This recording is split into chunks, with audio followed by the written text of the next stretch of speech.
Greetings. My name is Luis Molina, and I'm the host of the Life Puro podcast. In today's episode, I have a discussion with Cole Brannum, who is the head distiller for Baton Rouge's own Oxbow Rum Distillery. We sample a few of their rums and pair it with a cigar. Enjoy today's episode.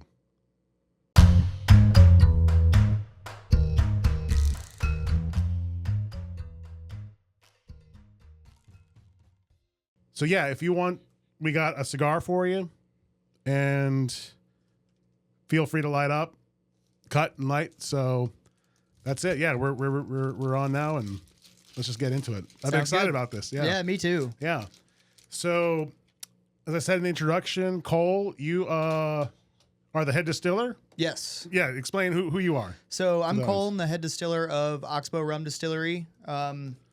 We make rum from local sugar cane. So we're owned by a sugar mill in Point Capee Parish. That's Okay. where we grow all of our raw ingredient, our sugar cane.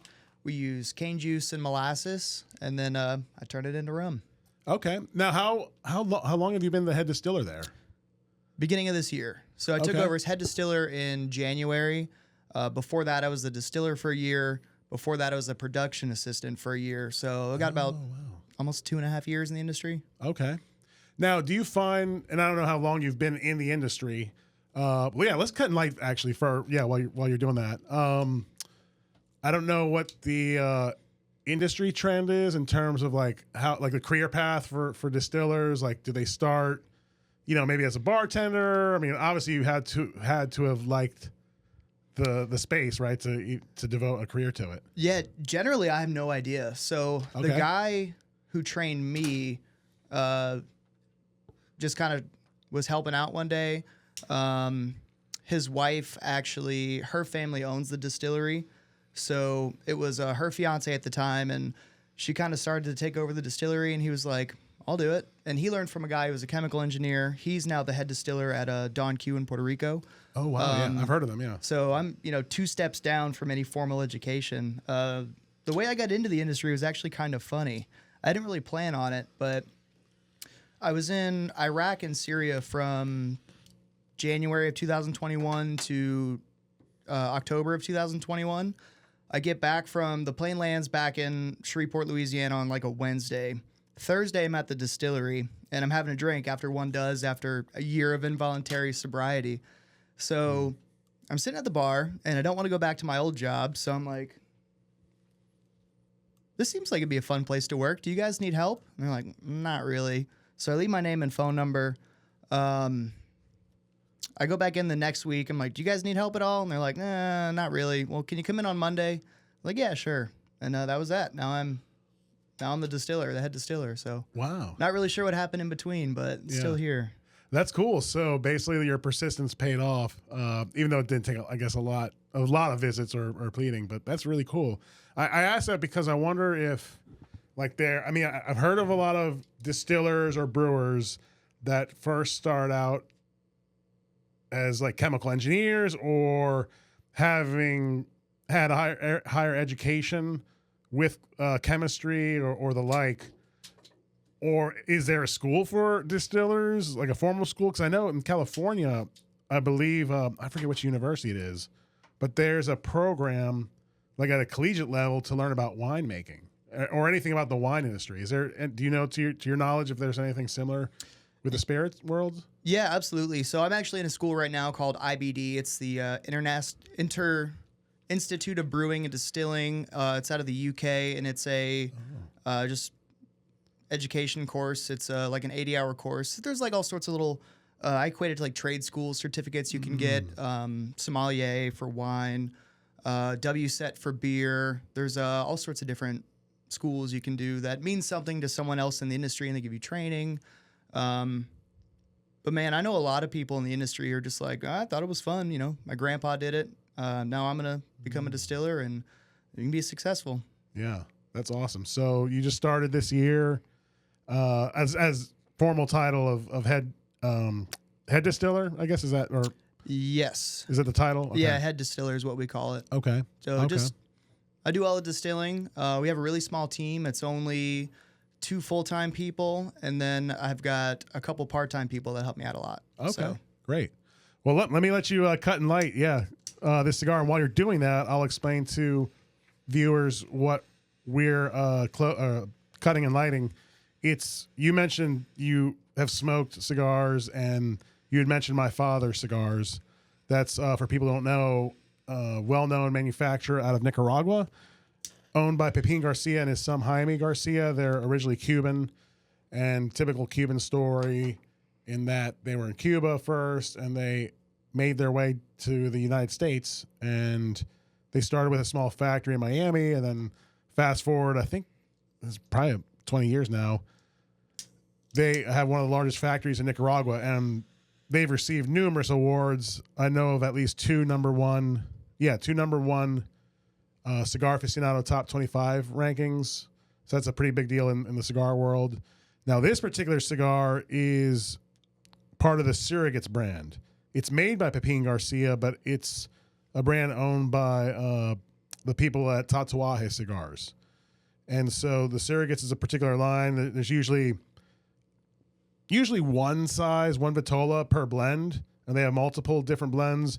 This is a new one called Closing Time, and I figured it was appropriate, giving perhaps the pairing that we'll be doing right now. And so it is a Nicaraguan filler. I think there's some Mexico. I'm reading the notes. Nicaraguan Corojo 99 wrapper, which I think is maybe a first for them with this wrapper, at least for the Surrogates line. And so I've already smoked it, but I'll let you smoke it and maybe later give me your thoughts on what you think of the blend. Yeah, absolutely. I don't have a huge palate for cigars. I just haven't dove deep enough into the world to really, I'm not going to say have an appreciation, but have a deep understanding. That's another opportunity. Yeah. And look, we tell clients all the time when it comes to cigar smoking, we don't care if you're an expert or a beginner. We're happy to educate anyone. And we're not the type of shop that I've been to some lounges, especially like high-end places that have They're like pretentious. Yeah, That's like the an worst. elitist. That's the worst. And so I had that, and people have heard me on the podcast talk about this. When I first turned 18, when you could still smoke cigars legally, when I first started going to cigar shops at 18, I got kind of like the cold shoulder. I guess they profiled me and figured out this is a young kid.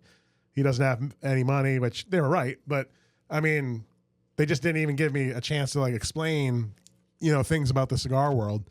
And so that really was formative for me. And when I got into this trade, I wanted to do the exact opposite and be very welcoming to people and not make any people feel like belittled if they didn't know anything. So yeah, teach them. It's an opportunity to spark some interest in your hobby and get other people into your hobby as well. That's right. And your business. That's right. So, I mean, just like you guys, we're a small business in that we don't have, this whole corporate team of staff. It's mom and pop basically. Yep. And so we like that personal touch too. Exactly. So and I think that means a lot to the customer as well. So yeah, I will say this, with the craft spirits industry, and I presume the tobacco industry as well, the people who really care about their products and really put their heart and soul into it, it shows in the product. Yeah. I think it shows. Yeah. Yeah, for sure. Now I've had some of the distillery's products in the past when it was with a different name. Three Roll Estate was our name before Oxbow. Yep, we changed it in 2022. Okay. I like this name, Oxbow. What's the significance of that? So Oxbow refers to a bend in the river. Okay. And False River, our spice rum, is an oxbow. So our sugar mill is located on False River, or just south of False River, which used to be an oxbow. So for thousands of years, the Mississippi River would flood the area where the farm is now. So that sugar cane is just has so much topsoil and nutrients, and it's so fertile that when we turn it into product, you can really taste the delta soil in there and the freshness of the grass. The cane juice is super vegetal.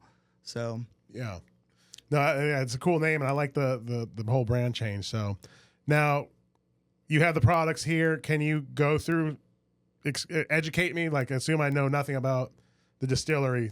Give me the sales information. The sales pitch. Yeah. I'm a terrible sales guy. I'm the distiller. They usually leave me in the back when the salespeople come up. So we have our small batch white rum. Okay. So what that is just grade A molasses. Grade A means it's just a very high sugar content molasses. Because we're owned by a sugar mill, we're able to get better quality raw materials than, say, if we were to buy them from a sugar mill. So we're very fortunate with that aspect. We take the grade A high sugar content molasses, water it down so it'll ferment, add yeast, it ferments for a couple days, distill it, and then we water it back to our desired proof. So Now explain to me, since it's white, it doesn't have a lot of time to age in barrels, right? That is that the same with that kind of concept? That's a very universal effect of like distilling any spirit. I mean, it all comes out, that juice all comes out clear, right? everything's clear. Yep. Okay. Yep. Okay. So when we make our small batch white with the molasses and water, it makes what we call wash in the rum industry, which is essentially just a beer made from molasses. It's high proof, about 10% alcohol generally. So that wash looks like molasses and water mixed. That's all it is.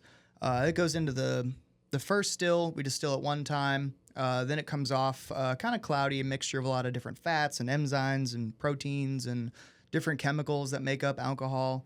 Then we put that into a smaller still where we can really hone it in. I've got a little more control over the water flow and the steam to manipulate the still to get certain flavors that I want. And then we cut our heads, hearts, and tails out of there. And what makes it into the bottle is the hearts. And then we just water it back. Okay. What are some of, like, I guess, any flavor profiles, like taste wise with that? So I like to say my job as the distiller is to take this raw ingredient that we get from the earth and just not mess it up while putting it into a bottle. So I try just not to tarnish the raw ingredient. So with the white rum, you can really taste the molasses. It's smoky. It's not sweet at all. It's kind of bright, round, a lot of fruit flavors is what I get. Then when you take this white rum and throw it into a barrel, we use New American Oak barrels for this. So we follow bourbon rules, at least 2 years in a New American Oak barrel, barreled under 125, and then it just changes dramatically. So this is actually the same exact distillate. Oh, okay. Just this has been aged in a barrel with no color added. With New American Oak? Yeah, wood? so same as for it bourbon. to be legally called bourbon, it has to be a New American Oak barrel. Because once it's used once, it can't be, that barrel can no longer be used for bourbon. They can put other things in it like rum or any other spirits, and they can be reused. But for it to be called bourbon, it has to be a New American Oak barrel. Okay.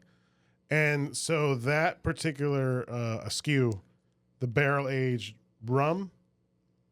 The barrel aged straight rum. Okay. That's this one here. It's Yep. how long? You said 2 years? We say a minimum of 2 years. We don't put an age statement on the bottle. That's another weird thing about rum is we can lie. We don't have to tell the truth.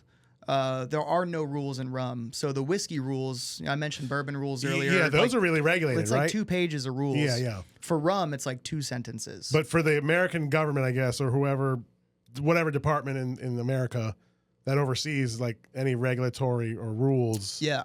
there really aren't much for rum. Huh? No, not at all.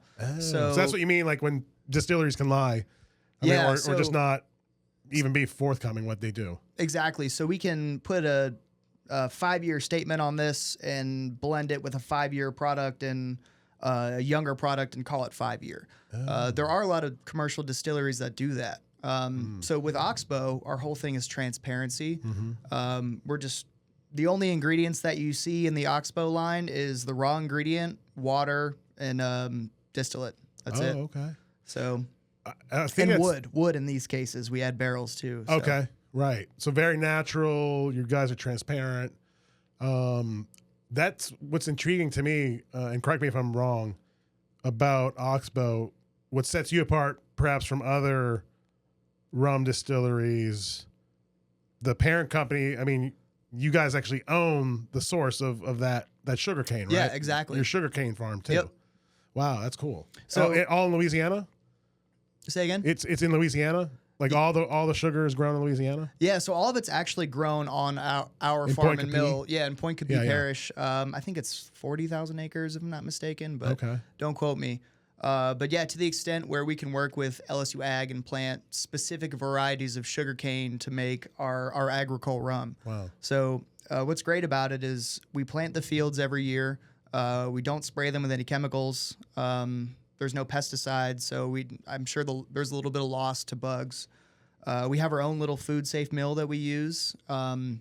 We crush the sugarcane, turn it into juice, pump it into a tanker truck. We actually add the yeast to the sugarcane juice while we're pumping it in. Bring it back to the mill or to the distillery and distill it.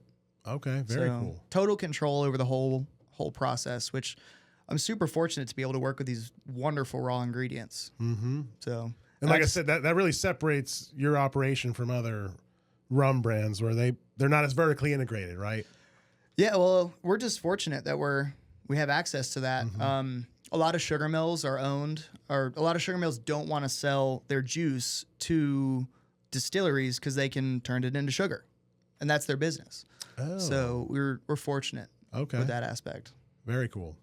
And all right, what's the next one that you want to talk about? So, kind of mentioned our Rum Louisiane. I do want to brag on these two for a bit, the white and the Rum Louisiane. So our small batch white rum and our Rum Louisiane just won the Double Gold Award at the San Francisco World Spirits Competition, which in the booze industry is kind of like the Oscars. So Double Gold's the highest award you can get. There is platinum, but you have to win double gold 3 years in a row to get that. And this is our first year. Oh, wow. Okay. And we're in the running for best of class, which is essentially the best of all the submissions to that specific show. I think there were like 16,000 submissions this year. What? So, oh, my gosh. yeah, well, we find out in October how we did. Okay. But it blew my mind to find out not one, but two of our products made it. So, wow. Well, congratulations. That's awesome. Thanks. Yeah, a lot of hard work and I'm sure in your world like that, just like with cigars, we were talking about how Pepin Garcia, he's gotten 2 number 1 rankings from Cigar Aficionado. Oh, and you can light it again if you have to. Most of our guests have to relight at some point. Yeah, I'm a little long-winded sometimes. Yeah, so. No, it's all good. No, and I hate like there's some episodes I'll do solo, and because I don't, I'm talking by myself, I don't have like that other guests to like talk and for me to puff. So I'm always relighting on my solo episodes. But going back to like rankings and how important that is, I assume in your world too, when you get an accolade like that, it helps with brand awareness and hopefully ultimately sales. Yeah, that's the idea, is to turn this award into sales, because the average consumer doesn't know what the San Francisco World Spirits Competition is. So we've got to try to use that to the best of our ability and hopefully share our products with as many people as we can. Now, the distillery, it's still in the same location as Three Roll Estate was in downtown Baton Rouge? Yep. Yeah. So if people listening here want to try your product, they can visit? Yeah, so our distillery's open. We're open for tours. You can book online. You can call. You can just pop in if you want, but the bartenders sometimes get a little mad about that. So, but yeah, we're right next to 13th Gate downtown, where the Bell Casino is going to be when they reopen that back up. So we hope that drives some traffic as well. So we have a beautiful tasting room, a really nice patio, which we can go smoke some cigars out there and do a little rum pairing. Oh, cool. Really good cocktails. So, yeah, we did an event years ago there. One of our clients, they were part of some charity, or they were raising funds for their cause, and they had called at the time Three Roll Estate to use or rent the venue. Yeah. So that was pretty cool. So, and yeah, we had the outdoor space that they allowed cigar smoking, so that was really neat. Yeah, let's do it. Yeah. No, I'd love to. I mean, especially like when it comes to pairing cigars with an alcohol, rum is usually like one of the classic drinks, right? Especially in Latin America. Yeah. Where there's a lot of rum and the tobacco grown there too. So it's perfect. Should we try some? Oh, you don't have to twist my arm. What do you normally like to drink? What's your go-to? So it just depends on my mood, but I like port wine, red wine. I like, as far as like spirits are concerned, I like tequila. I've done, drink rum too, but and just like a little bit of bourbon, but I'm all over the place. I even love Amaro Oh, I'm a big Amaro fan. Really? Big time. What's your favorite brand? Amargo Valet is my go-to because Okay. it's super bitter. It's a Mexican Amaro, I think. It's Amargo de Angostura, so it comes from the Angostura bark. Is that? I think I might be totally wrong. Is the on all label this, a white background with like one color? It's not like really reddish, but like reddish brown, and it's just all text. Yeah, it's all text. Very there's boring no, like, label. logo, Yeah, it's yeah. a very red liquid, and then just a white label. I just saw that. It's my favorite. It's really good. Oh, and I didn't really read it because I was in a rush, but it was next to the Amaro section, and I was like, wait, in Mexico? That I didn't think there was any Mexican Amaro, but apparently I guess that's what you're talking about. That's my favorite. Yeah. Okay. Other than that, man, there's so many good ones. I like Lucano. I don't know if you ever I had haven't Lucano. tried that one. Oh man, Lucano Anniversario. One of our previous guests, Joey Provenzano, he's the one who introduced me to that drink, and I just love it. It almost tastes like Coca-Cola, like sweet, syrupy, and then it has like that kind of cola note, little bit of coffee. It's just really complex. So, neat. Yeah, look into that Lucano Anniversario.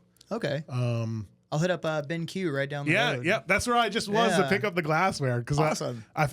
I couldn't remember if I had glassware. I'm like, I could have brought some. Oh no, it's all good. But they carry that there too. Good to know. Yeah. Yeah, those guys are great. It's a good liquor store. They carry Underbergs too. I'm a Oh, big yeah, fan I of saw that. Underbergs. They're really little digestives. We shoot those a little too frequently sometimes. Yeah. And that's more of like a product that is like you said, digestives helps aid in digestion too, like maybe after a meal, huh? That's the idea, but it's just a bitter shot. Yeah. Yeah. But yeah, no, I'm ready to pour. So I leave you to it. Whatever you want to go with. Yeah. To answer, that's a long-winded answer to your question of what I like, but yeah, I like pretty much anything alcohol.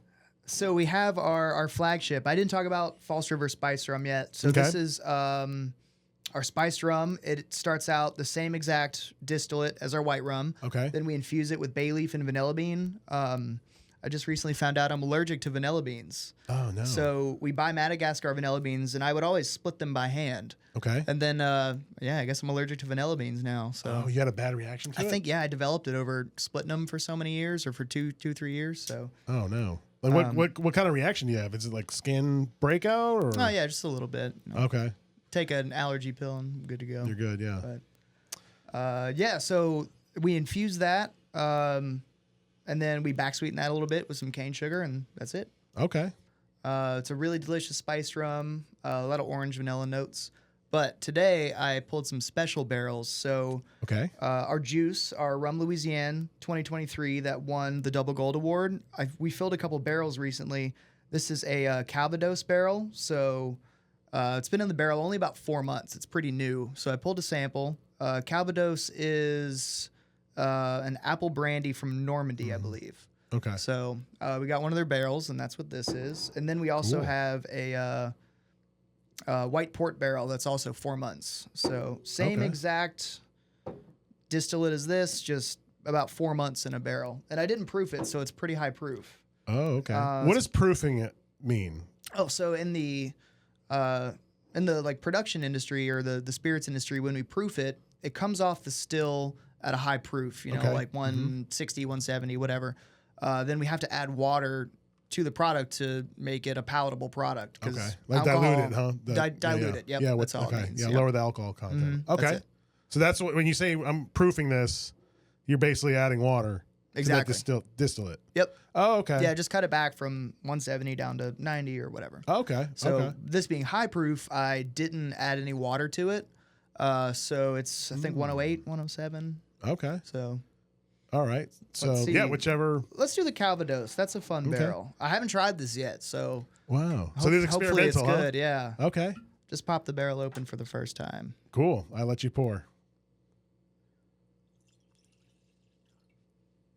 Now, I've heard from people, especially like bourbon aficionados, and you can enlighten me since you have more of a, I guess, a scientific background with this. Cheers. Oh, cheers. Thanks for having me. Mm-hmm. Oh, absolutely.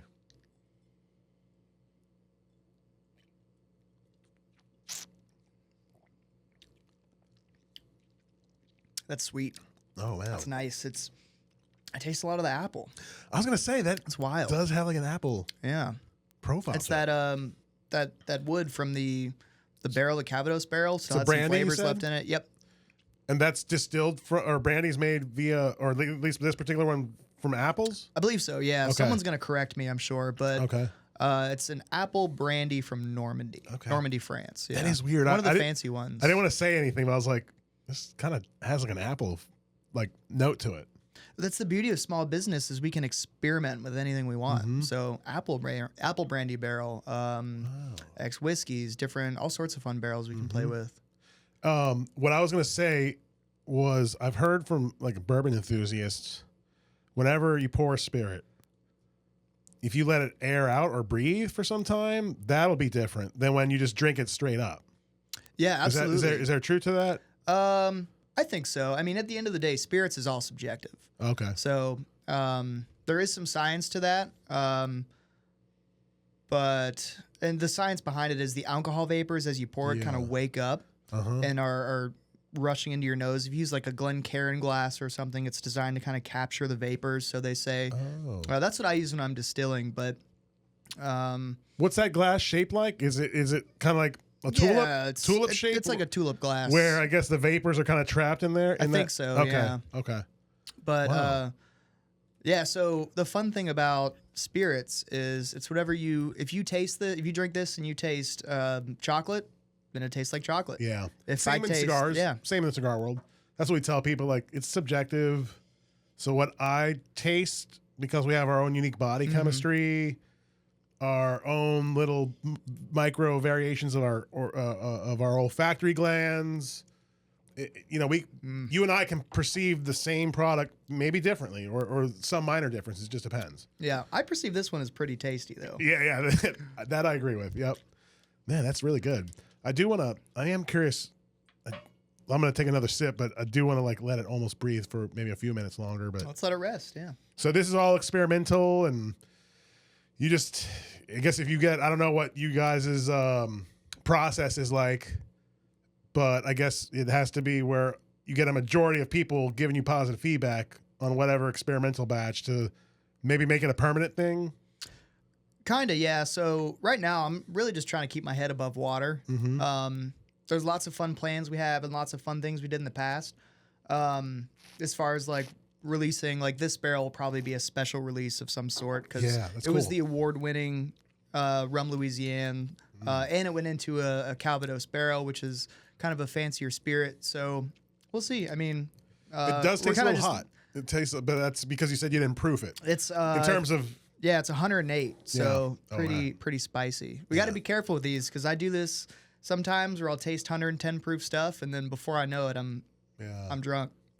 I imagine if you have to go through a lot of projects or you're tasting and sampling.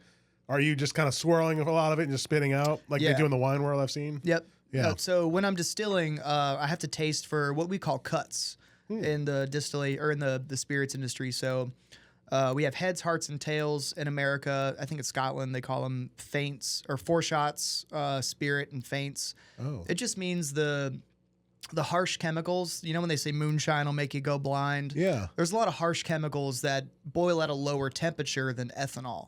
So like acetone, methanol, I think acetaldehyde. No, it's a beer flavor. There's other chemicals that are not necessarily good for you that boil off at lower temperatures than ethanol, which boils at 173.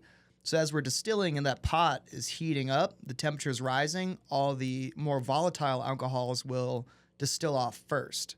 So that's what we collect first. That's the heads. And you don't want to drink that. Then once that's over, you've got your hearts, which is what we're drinking now. It's what makes it into the bottle. And then your tails are really heavy in like fats and acids and oils and flavor. A lot of like Jamaican rum that's pot stilled, so they don't have they have a different refining technique where the alcohol vapors kind of mingle a little bit before being collected. Those are called funky. A lot of Jamaican rums are referred to as funky because of the tails that mix in with it and give it this fun, deep flavor. Oh, okay. So wow. Yeah, it just you talking about Jamaica reminds me of just with rum. I guess obviously some of the best rum comes from the Caribbean, right? And Louisiana, I've heard people, because I'm from New Orleans, they'll say like New Orleans is like the northernmost Caribbean city. And so I think it's appropriate that Louisiana is still offering and making their own rum. Yeah, we have so much influence, New Orleans especially from all over the Caribbean and the world. So it's great to be able to kind of honor that heritage. Mm-hmm. And we grow so much sugarcane here. Yep. Why don't we make more rum? Yep. I mean, it's a great local product. We have really good sugarcane down here. If you chew on the stalk, it tastes amazing. Oh yeah, I so love that. Why not turn it into booze? Mm-hmm. We enjoy booze. Let's do it. Yeah. I think there's 13 of us in the state right now that are making rum. 13 distilleries. And we're trying to make some waves. You know, we're trying to show the world that Louisiana has great rum too. I love that. I mean, even in the cigar world, you know, talking about, let's say, manufacturers from Esteli, Nicaragua. You know, it was a sleepy town at one point. Because back in the 90s and before, Nicaragua wasn't really on the scene. Because I think there was either an American embargo, because Nicaragua had some issues during the 90s and before. So as a result, Americans didn't really see Nicaraguan origin cigars. When that was over, you had a few players go to Nicaragua and help grow it. And then it attracted more manufacturers. So it wasn't just competitive, but like it really, all these players coming together in this one spot help make Nicaragua now like one of the more dominant powerhouses, and especially like when it comes to image and brand reputation or reputation, it's now Nicaraguan in terms of the cigar world. So you talking about maybe seeing more rum distilleries in Louisiana pop up, that can kind of convey to all Americans and really people around the world that Louisiana can be a powerhouse and should be a powerhouse of rum production. Yeah, that's because the of the idea. sugar. Yeah. We grow so much raw ingredient, and so the beauty of agricole is there's only 6 distilleries in the U.S. who make it. Most of it comes from like Martinique, the French Caribbean. There's 1 in Georgia, 3 in Louisiana, and 1 in Hawaii, I think, that make an agricole because the cane juice spoils so quickly. I was going to ask, what is an agricole? Hours. What is an agricole? What does that mean? Because I also noticed that it's spelled rum, R-H-U-M? Yes. So rum, R-H-U-M, agricole is a French term. Okay. So like the French Caribbean, Martinique, St. Lucia, they primarily make agricole, or they're the primary producers of agricole, I believe. Mm-hmm. So it's their style. And we're just making a cane juice style rum. So cane juice rum is technically what we call it.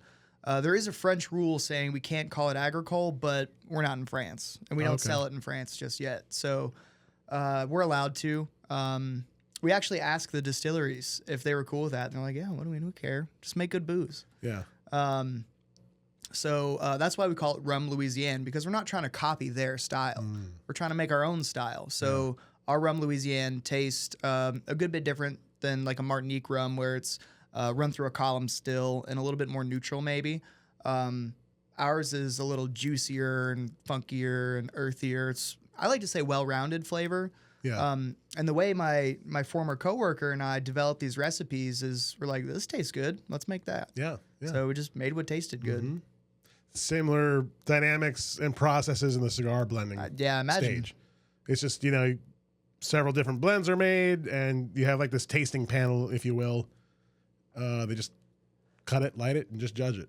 That's always a fun day. Yeah. I like those days. Yeah. Oh, I bet. Yeah, but I guess in your world too, you got to be careful. Consuming too much of it can get you a little too inebriated. Absolutely. Yeah. So, when I'm distilling, I'm tasting every 15 minutes or so for the cuts. So when I'm tasting, I just take some spirit off the still. It's usually really high proof, so I water it back with some reverse osmosis water, put it in my mouth and taste it, and then spit it onto the floor. And that's it. Yeah. So, but still, you can absorb it through your gums. Yeah, there's still going to be some alcohol absorption. If it's a Friday, I'm gonna drink a little bit more than I spit out. But, Yeah. You got to be careful because the more I drink, the looser my cuts get. So. Oh yeah.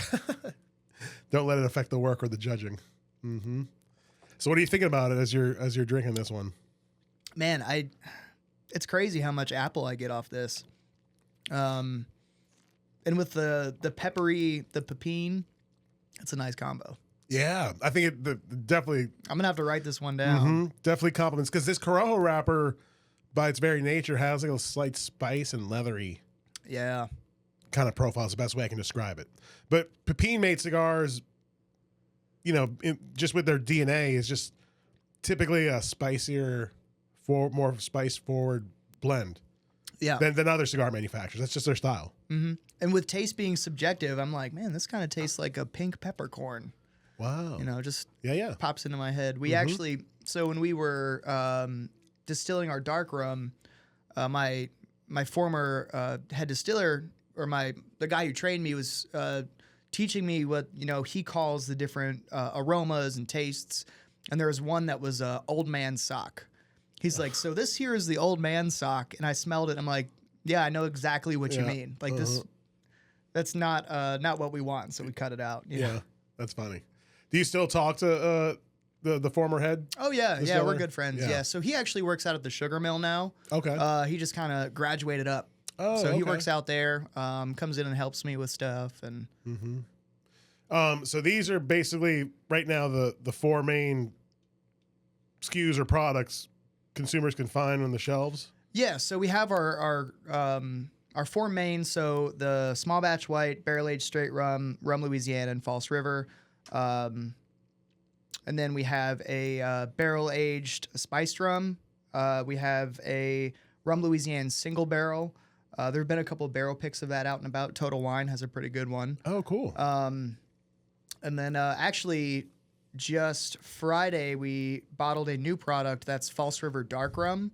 That's, I might get in trouble for saying this, but it's kind of like a Myers. It's like a local Myers. So we took a 6-year-old barrel-aged rum and added caramel color to it to kind of copy that. Yeah. I might get Emulate. I might emulate. Emulate. Yeah. We're Yeah. inspired by that. Exactly. Same thing happens in the cigar world. Like, we're developing our own brands, and there's one particular brand where we straight up told the manufacturer we contracted, hey, we want this to taste like this well-known brand. And we even sent them samples because we like that profile, right? So I don't think that there's anything wrong with that. You like a certain profile, that's what you want to, recreate. So that's cool. Total Wine is carrying you guys, at least the ones in Louisiana. Yeah, so right now we're in Louisiana, Texas, and Georgia are the only three states we're in. Okay. We're in most liquor stores, grocery stores in Louisiana. Okay. If you're looking for it and you can't find it near you, you can go on our website. We have a where to buy section. Okay. Yeah, I think. And I'm sure. Oh, not to cut you off. That like Go ahead. the awards will help maybe bring some more focus and awareness. That's the idea. Yeah. Yeah. So it just kind of quantifies a subjective subject, if that makes sense. Yeah. So the people who give out the awards are experienced and look for certain tastes, but at the end of the day, it's subjective. Yeah. If you don't like it, drink whatever you like. Mm-hmm. If you like it, that's why I make it. Right. Yeah, that's what we tell consumers too with cigars. Is like, for every blend, there's a fan and critic. So no matter the blend, what makes a great cigar is how consistent it is. That way, the fans will always know that, hey, this particular brand A is always going to taste like this. Yeah. And I can count on that. Man, that is tough to do. Right. Being But you hope consistent is as a hard. business model, you want Yeah. more fans than critics, right? Exactly. So, That's the idea. so it's very similar dynamics. You talked about Meyer. I remember a friend of mine had told me about, because I've never drunk Meyer's rum, but I don't know what like the end consumer, like the entire zeitgeist, their opinion is, like what the consensus opinion is of that rum. I don't know if it's respected or not respected, but he did tell me like, no, this is a really good rum. Like, I guess there's some people who kind of raise their snub that brand. Yeah. But this is a guy who's in the bar world, and he said, no, this is actually a really good rum. It's consistent. Yeah, that's it. It's consistent. It has its own specific purpose. It's kind of a staple of tiki. The tiki cocktails use it a lot. Okay. So, and I'm not a bartender. I don't know much about Okay. cocktails. I was gonna ask. I can drink them really well, but Yeah. I don't know how to make any. Yeah. You just know how to actually make the components of the cocktail, right? Yeah, I'll The make rum. the booze. Yeah. I've got people that I know that make good cocktails, Yeah. so we can create a partnership there. Yeah. Okay, so I guess that makes sense. That Myers rum is I guess, used a lot in the tiki bar world. Actually, that's funny you mentioned that because in BenQ, I was buying some of these and they only had one of each of these. They did have one that was like a glassware that looked like a tiki like mask. Oh No, yeah, and I was like tempted to like a mug. yeah, but it was glassware. Oh, neat. Yeah, and I was very close to getting that. But I was like, oh man, nah. That may be a little too much, but maybe in retrospect I should have brought that in. Yeah, Now, this is perfect. We could drink out of solo cups and still enjoy it. yeah, but no, so I don't know much about. I don't know if you know the tiki world, but I know that was making a kind of resurgence in the last few years in terms of the style. It seems to be. Once again, I don't know much about it, man. I show up to work and make rum. It's also one of my hobbies, drinking other rums, but I try not to take work home with me too much. Really, I like to drink light beer and whiskey when I'm okay. at home. Because if I drink rums that I made at home, I just feel like I'm back at work, you know? Yeah. That's the question I ask cigar reps and other industry people besides your own. Like, what are your favorite cigar companies? And it's really cool to hear their take on like the other cigar companies, who are competitors, like what cigars they like. Yeah. Because at the end of the day, in our world, just like in your world, we're just all fanboys of this segment. So That's it. It's not just about consuming your own. I mean, it's part of work, but like, as a nerd or aficionado, you want to try other people's product and see what they're doing. But also, I really enjoy my work. That's why I do it. If I didn't like it, I would go do something else, Yeah. No, that's very cool. What is, I guess, like the output on a monthly basis or yearly, if you know that information? I mean, I know you guys are small, but I don't know what's considered large or medium production quantities. How do you measure that? Is it in barrels or? Yeah, sales will measure it in like 9-liter cases is how they determine it's like a 12-pack. I usually use proof gallons. So a proof gallon is 1 liquid gallon at 100 proof. So if you had 200 proof, 1 proof gallon of 200 proof would be 1/2 gallon. Because it's proof is 0 to 200 and proof gallon's just 1 gallon at 100 proof, so it's an easy way to measure. But output, man, I don't know. Maybe 5,000 or 6,000 proof gallons a year, which is relatively small, but keeps me busy.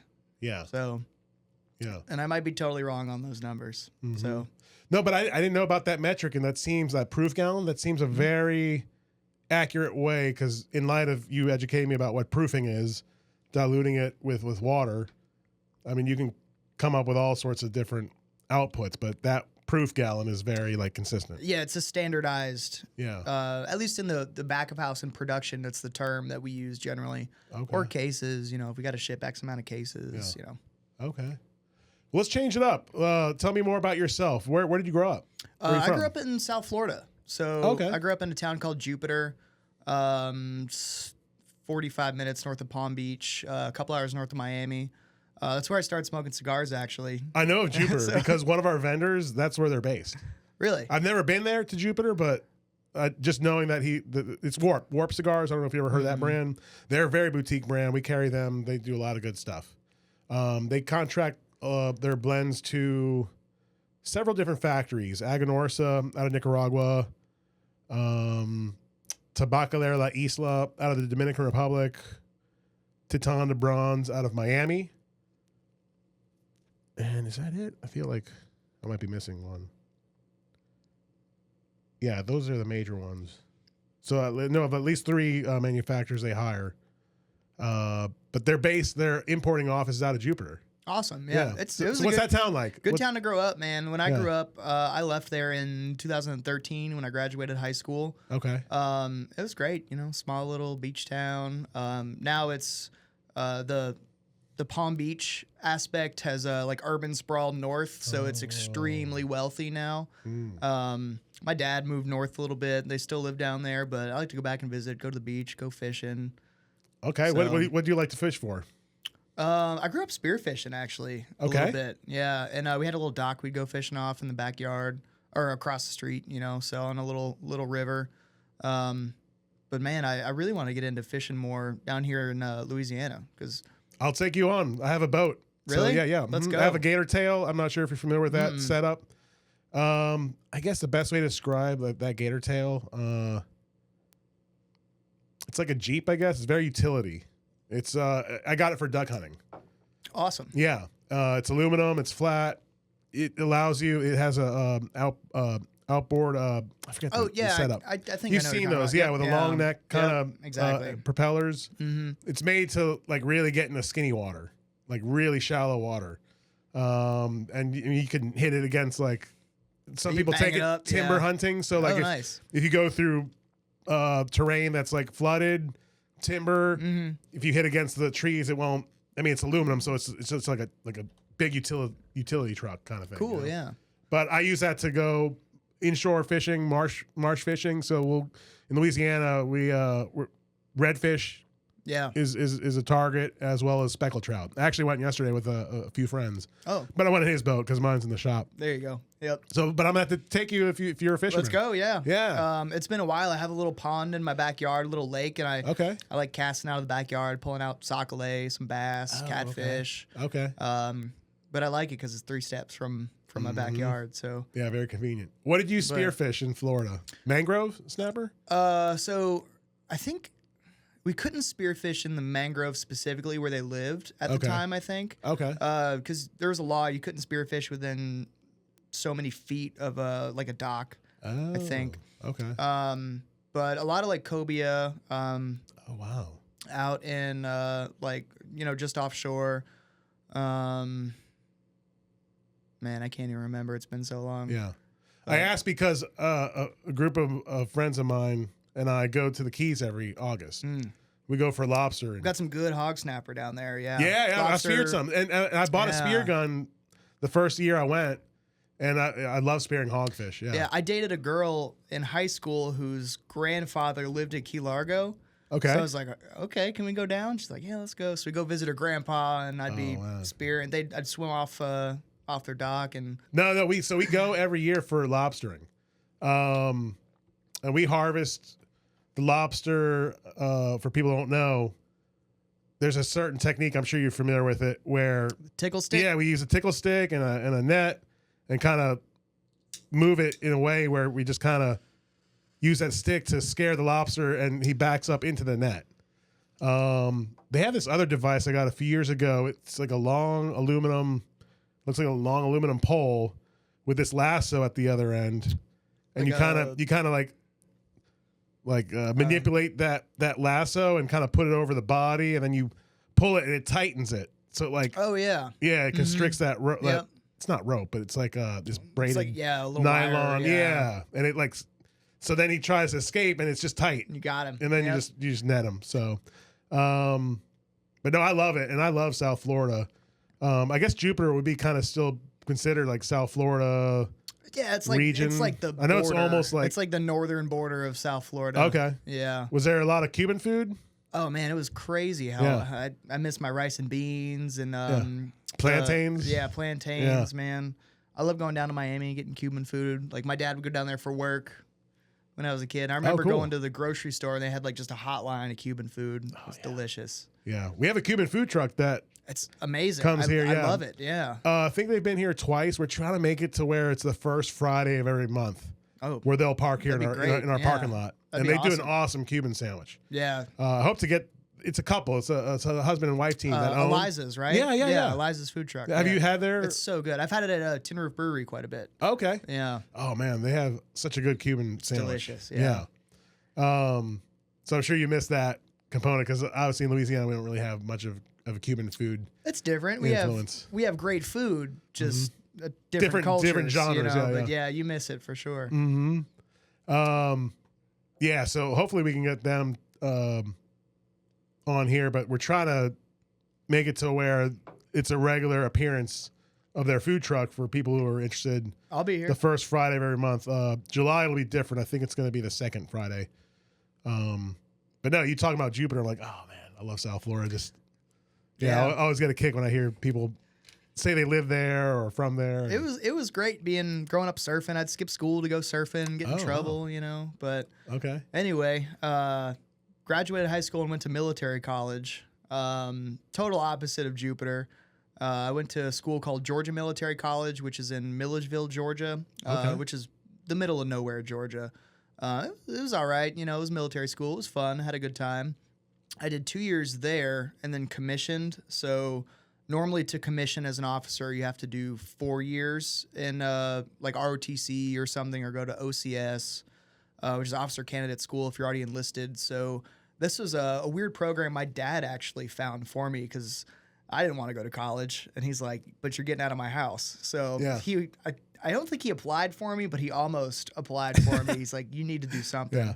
So I get accepted to there, go there for 2 years, commission as a second lieutenant, and then some guy shows up and says, in a uniform, and says, hey, if you guys come to Louisiana, we'll pay for the rest of your school. And I was like, cool. Never been to Louisiana. Sounds like fun. Let's go. Oh. And what did you do in Louisiana initially? Like finish? Yeah, I came here to go to LSU to finish my degree. Okay. Yeah. Okay. Oh, wow. And then you served in the military? Yeah, so when I commissioned into the Louisiana National Guard. Okay. So I did 9 years as an officer in the Louisiana Guard. Oh, okay.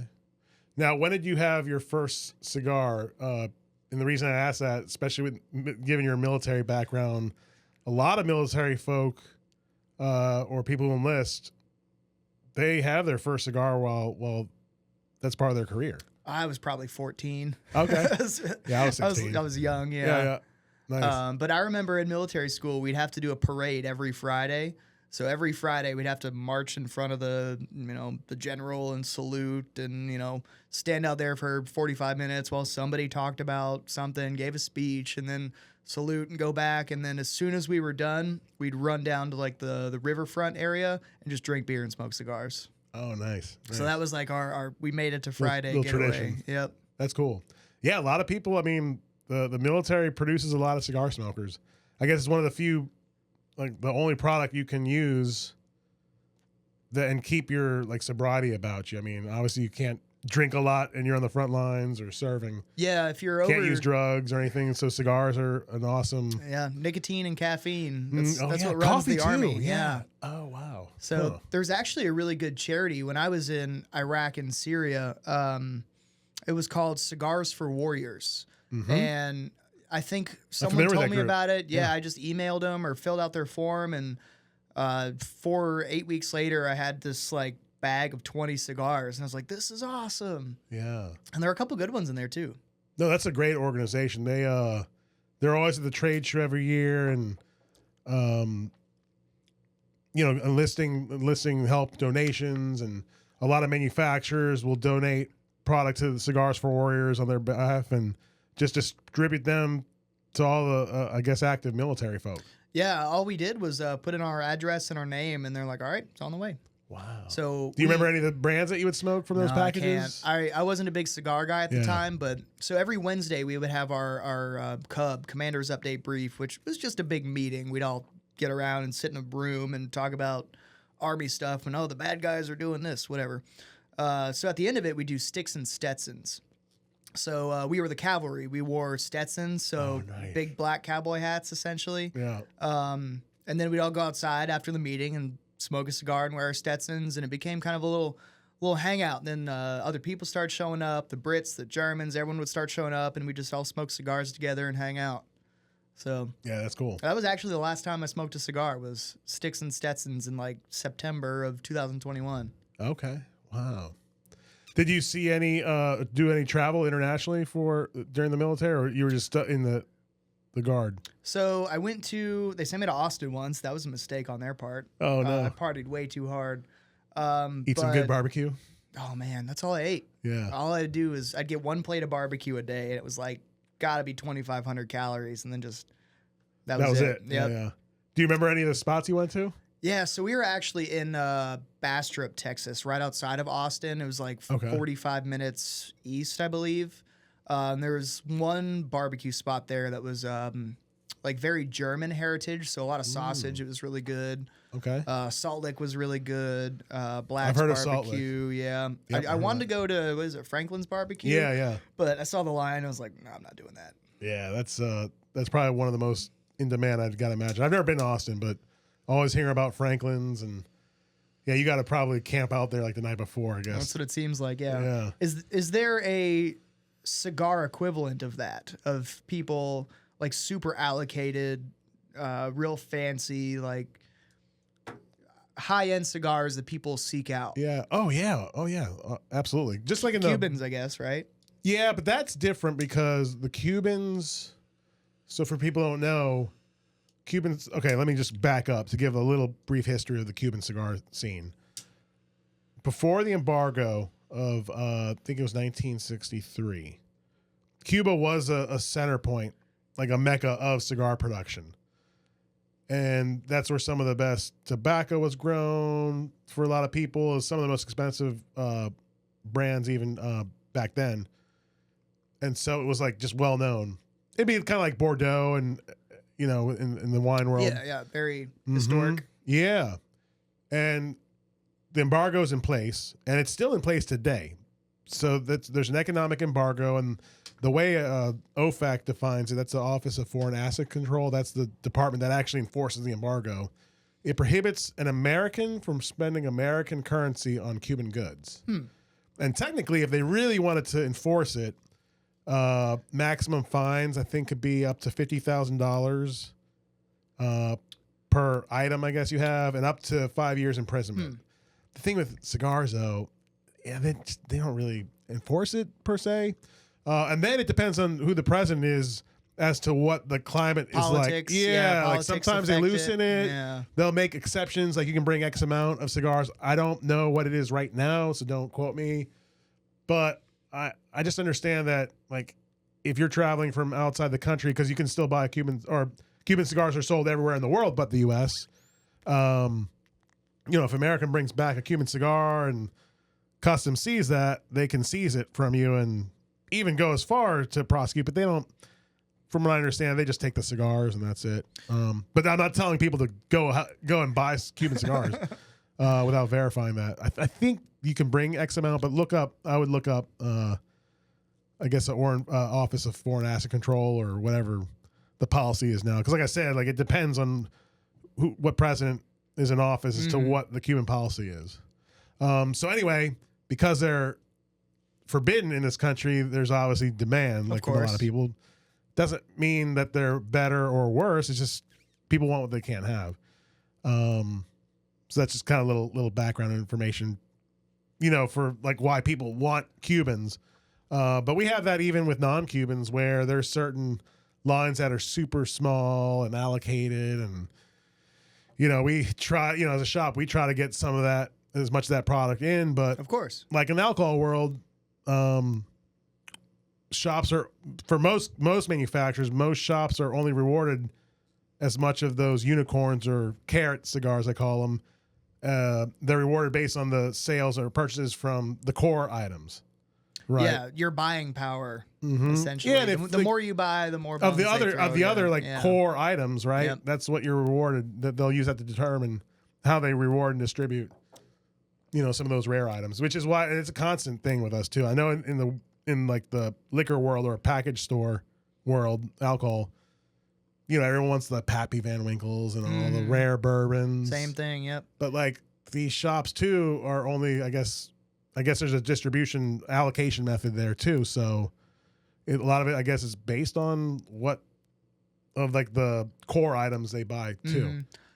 I mean, this is my conspiracy theory. I think a lot of it's just manufactured shortages to drive up demand. I think so worked too. in the firearms industry for a while, and there was a company that would do that. And they would sell their guns for a huge amount of money. They had really gimmicky marketing. Okay. I mean, they had a good product, but it wasn't, in my opinion, worth the price they were asking. That's a question too that we get. Like, are these cigars worth it? And I would say, look, for me personally, if you're asking as a fanboy, some of these are. But then others, I'll smoke them like, I don't think there's anything special about it. But I agree. And I'm not like calling anyone out, but I feel like there are some manufacturers where they use that artificial kind of demand and supply. I mean, artificial supply or limiting the supply to drive up the demand for that kind of product. It's a tactic. Yeah. It works. But sometimes it's legit in that like there's a component of that tobacco that maybe is very rare. Yeah. For example, the CAO Amazon Basin. That's one that's like that people ask for and we just can't get. Initially, I think it was like a one and done kind of line. The parent company of that particular cigar, I think, I'm just speculating, but I think it was supposed to be like a one-time thing, and they saw how much people loved it. And there's a component in there. There's actually tobacco from the Amazon rainforest. Neat. And this is what someone had told me in the company. I don't know if it's true, but this is someone in the company who told me this. One of the components is called Braganza tobacco. So it's a Brazilian origin tobacco, and it grows wild in a particular part of the Amazon rainforest. But that land is owned by the natives, the native people, the indigenous people there. And so this company just can't come in and harvest it, right? Yeah. They have to get permission. So the story was, I think it's kind of cool, even if it's made up. I guess a spokesman or a representative from the company approached the native tribe to try to get this tobacco. And they said, well, no, if you want to talk to our chief who is going to decide that, we need your chief to come and visit him.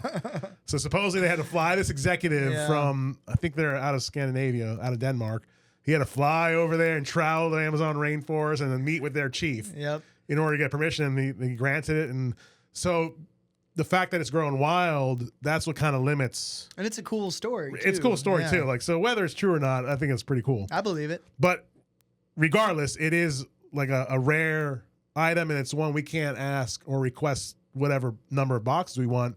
We just get rewarded and allocated. And I think it's based off of the sales of the core stuff. So we've taken the position as a store to implement that policy on our end consumer, right? Because most people just want that cigar, but they don't want to buy the other CAOs. So we actually will take whatever Amazon bases we get and bundle it with other core products and create our own sampler. Yeah, exactly. Because everyone wants the rare one, but they don't want to support the others. So we're just going to, like, just as the manufacturer does to us, we do to the end consumer. So you can buy it, but you just got to bundle it. And I've seen that same approach being adopted by other shops and other industries too, like it's very popular with bourbon. Yeah. If you want a bottle of Blanton's, you got to buy maybe buy a package X amount of other stuff. Yeah.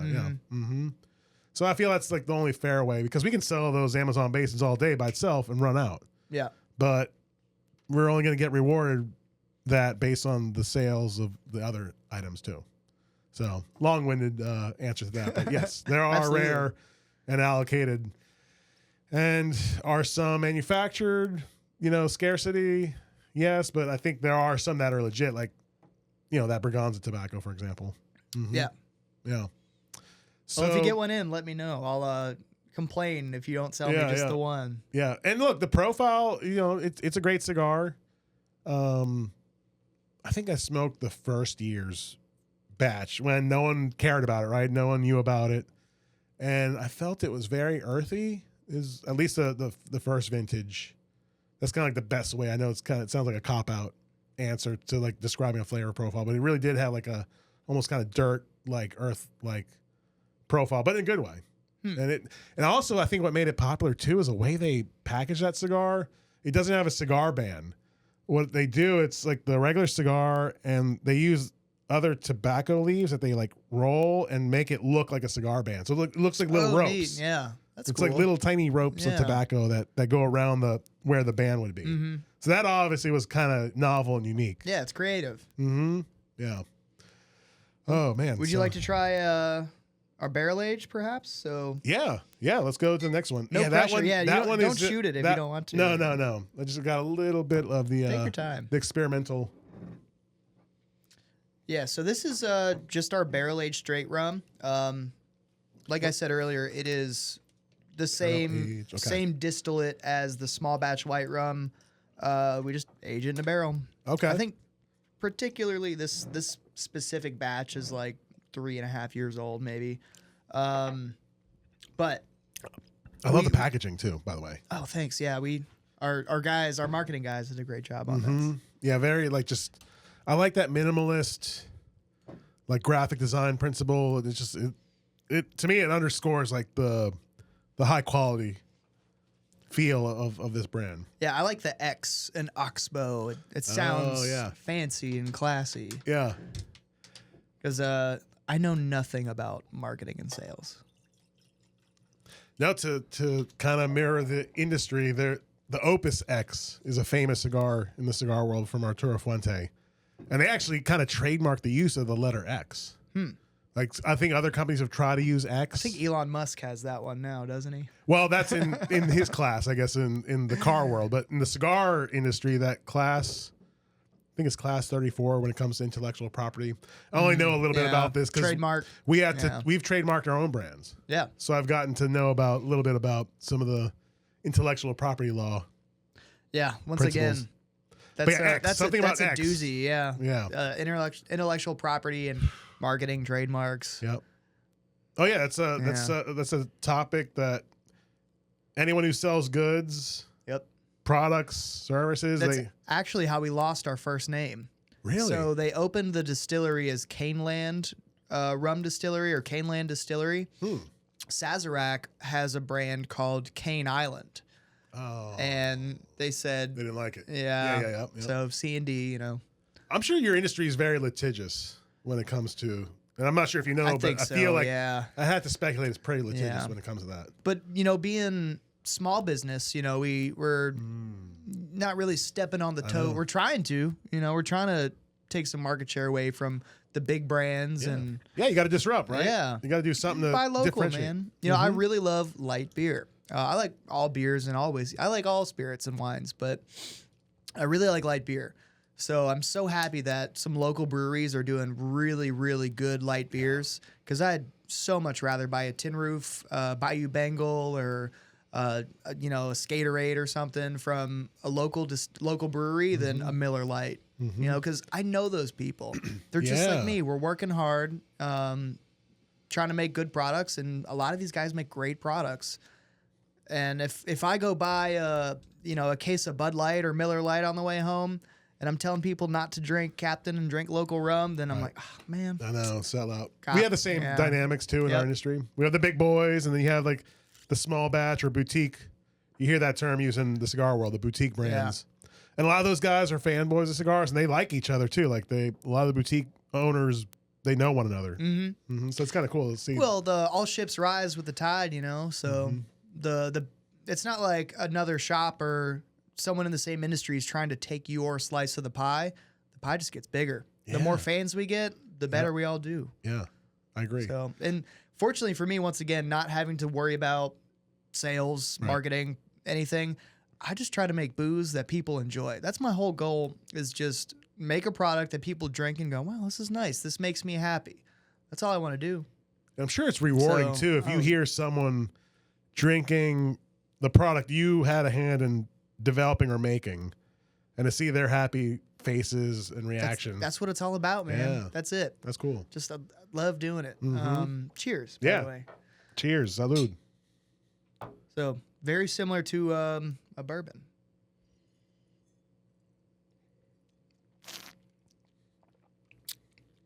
Still had some apple in there. Oh, I know. I rinsed mine. Nice mix. Yeah, I know. Yeah. Oh, man. That's got a nice long finish, too. Yeah, it's the same exact juice, just the barrel adds so much to it. Okay. Yeah, that's what I understand. I mean, and I'm sure listeners who know about alcohol and the spirits, a lot of it is about what it's aging in, too. That gives it its unique flavor profile. Absolutely. Huh? And keep in mind, I don't know much about this. Somehow I still do it every day, but I've barely been doing this. I don't know much about it at all. Yeah.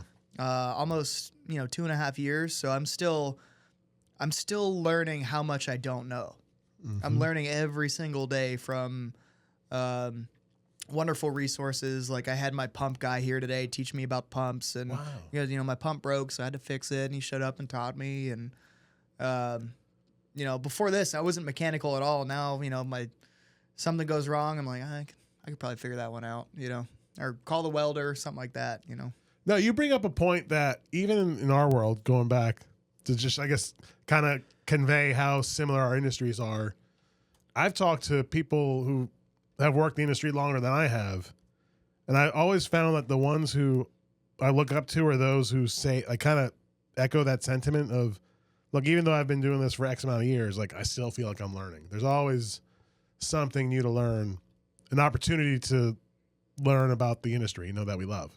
Yeah. So I think that's cool. And I feel like when people are transparent about that and say that, even if they've worked the industry for decades, like, oh, there's just something more authentic about that, and that's kind of appealing. Like, I always kind of tend to dismiss the people who just come at it from I know everything kind of approach, and you can't teach me anything. Yeah, I mean, if your jar is full, you can't add anything else to it. You gotta just learn from everyone around you and surround yourself with good people.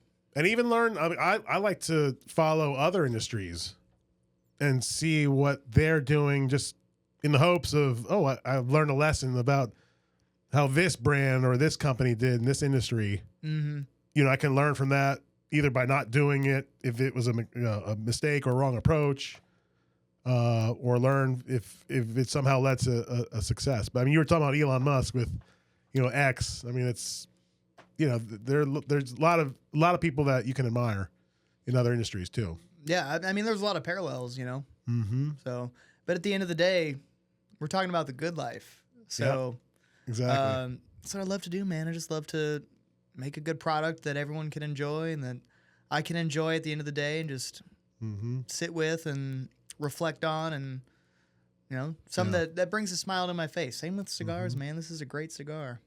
Let me ask you a weird question. So in the cigar world, people ask us, what drink do you like to pair with a cigar, right? For you, is there, I know it's kind of weird with spirits, perhaps. You don't really pair this with food, but is there anything you would pair it with food? With rum? Yeah. Oh, man. Like, do you have any favorites, or have you really ever paired rum with foods? Because, of course, like, rum and cigars go hand in hand, and I can talk to you about, like, which rums might go well with certain cigars. But what about food? This is a tough one. I've got So our tasting room manager was a chef for a while, so he's a big-time chef. I want to ask him this question, but instantly I kind of go back to wine. Okay. So, like, maybe some cheese or some like chocolate. Nuts that's what I would enjoy is... something you'd find on a meat, like a charcuterie board? Yeah, so with our rum Louisiane, that's just super vegetal and fresh and earthy and juicy almost. Maybe like a nice... redfish, for example, like a nice light fish, I think would go well. Yeah. Have you heard of anyone using your product to cook? Oh, yeah. We used to have, we don't have a cinnamon rum anymore, but we used to have a cinnamon rum when we were 3-roll that made really good rum cakes. Oh, what? Yeah. Oh, man, that sounds our good. spiced rum is great. It's a great flavor profile for like anything you would flambe or like bake with. I don't know. I usually I drink it neat or in cocktails. Have you heard about the Bananas Foster? Mm-mm. So it's a dessert that was that originated in a very well-known French Quarter restaurant called Brennan's. Yes. So I'm familiar with them. So you've heard? Okay, I'll tell you why. Okay, yeah. Tell me why. So they just recently did a barrel pick of our Rum Louisiane single barrel. What? So I didn't bring the Rum Louisiane single barrel, but it's our agricole that is just in a single barrel. So they came by about a month ago or so, a couple months ago, and they tasted a couple different barrels and selected a barrel, and we sold it to them. It's at the Palace Cafe. I actually did a tasting event at the Palace Cafe recently. Oh, cool. But continue. Tell me about Bananas Foster. So it's basically a dessert that was invented in Brennan's restaurant in the French Quarter. I forget the origin story of it. It must have been like some customer that had come in late at night or something and wanted something, and whoever was there, the chef or pastry chef, like just whipped this up. But it's the main components are include bananas. That it's like in a mixture of like sugar, butter, and rum. And what they do is at some point, I don't know how it's made. They'll do it on at the table side though. So they put the ingredients together, they add the rum, and they flambe it. so you'll see the fire and burn it. Yeah, and so it's also kind of like a nice presentation and show. But I think sometimes it's served over ice cream or all the time. I don't know, but the main component or one of the main components is rum. So I wonder if they Good to know. Yeah. if they went over to do a barrel pick. I didn't know they did a barrel pick.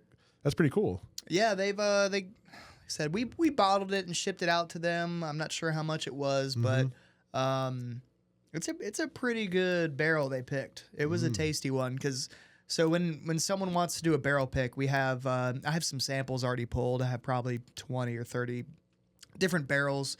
Because most of our barrels we keep out at our sugar mill because our distillery at Baton Rouge is it's not big enough. We don't have enough space for all of our barrels. But out there we have essentially unlimited space. So I don't want to drive out there, pull a sample out of a barrel, drive back. It's, it's 40 minutes of my day. Yeah. So I've got a bunch of samples ready, and as soon as they picked that one, I was like, damn it, I want that one. Oh wow. Sorry, I hope I can swear on here. No, yeah, we can. Yeah, it's the beauty of podcasting. And you said this is your first podcast, huh? Yeah, very first. Yeah. I've got a real potty mouth, so I've dialed it back. So the podcast space is pretty interesting. Like we've only been doing this for a year now. I think we just made a year, maybe a year and a few weeks. Congratulations. Yeah, thank you. It's still a wild west in terms of like the media landscape because there's no like regulations right now. I predict that the government's going to come in at some point. They always do. FCC and impose some sort of regulation, but there's no, like, we could curse if we wanted to, I guess. Now, it depends on who, like, so when we distribute every episode, we're going to all the main podcast sources, right? Like Spotify and YouTube.